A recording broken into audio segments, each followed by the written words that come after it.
Well, obviously not. The second half,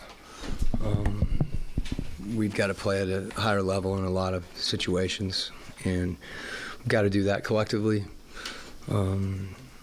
Thought there was a number of situations where our execution in pick and roll defense created some easy baskets, and oftentimes, if you're not getting stops, it's a big thing for us.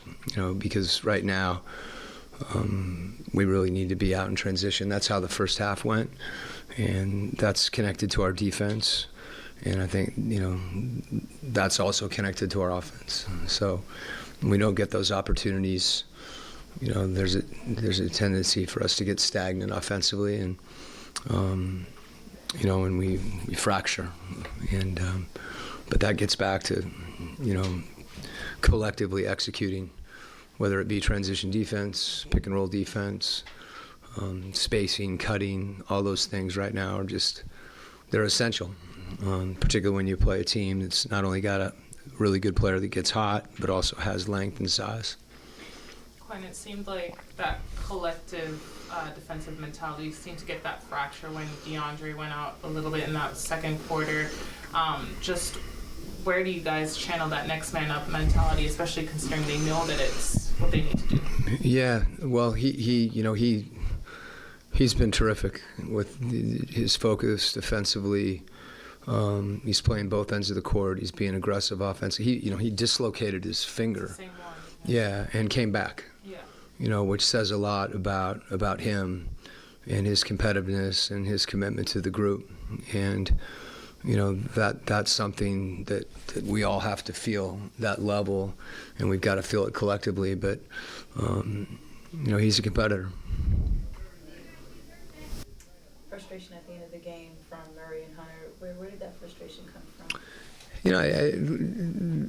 Anytime that you're getting outplayed, I think that's there, and sometimes it reaches a level where there's whether it's a call or a play, it could be anything that takes you to that place.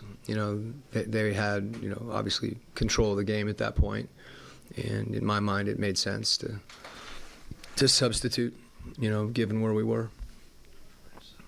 There's always a silver lining. What do you want the team to always take away from this? I know it was an uncharacteristic loss, and there's some defensive effort, but on the flip side of that, what is something good that they can take away? Yeah, I think, it's more, I think, I wouldn't say, there's always things you can learn, whether you win or lose.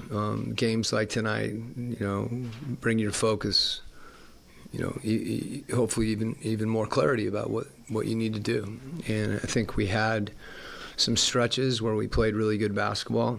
I can't recall what we cut the lead to in the third quarter, I think it was, or we're right there. And to look at the film and see the things that happened. There was a few runs that we gave up, and when we get in a position, it's hard because it is a game of runs, and you make a run and you got to keep playing if you're playing catch up, and so you have less margin for error.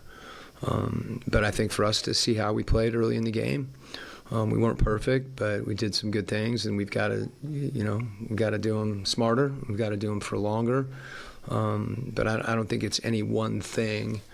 It's just our collective execution. When there are moments like this, is there someone or some people on the court who can kind of try to pull everyone together to kind of get that collective momentum going on both ends of the floor?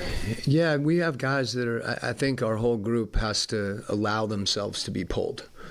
It's I don't know that there is one person on any team that can carry that load, and I think that's something that, for our group, especially right now, we need even more of that, and we've got to sustain it.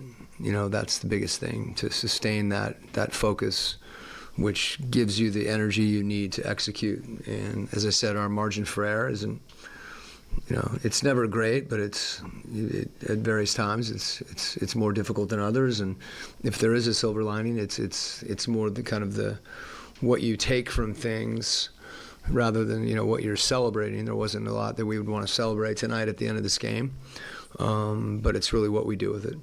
Quinn, that was a really awkward end to the game with the Cavaliers having to keep their starters out there because of the point differential. What was that like for you as the opposing coach, knowing what was going on, but it wasn't a great look for you? Yeah, I mean, to be honest with you, I try to focus on my team, and you understand that. I know people aren't used to it, so you're right. It doesn't, in that situation, it doesn't feel ideal. But I think there's plenty for us to think about beyond that with this game. We actually got good shots the last 4 minutes. The guys that came off the bench, we didn't score. They made a few plays. I thought we might have picked up a foul going to the rim, but we got some good looks. And the guys that came in competed, and that's what you want. That's part of being part of a team, that everybody that's in the game has to try to aspire to a certain level. Mm-hmm. All right.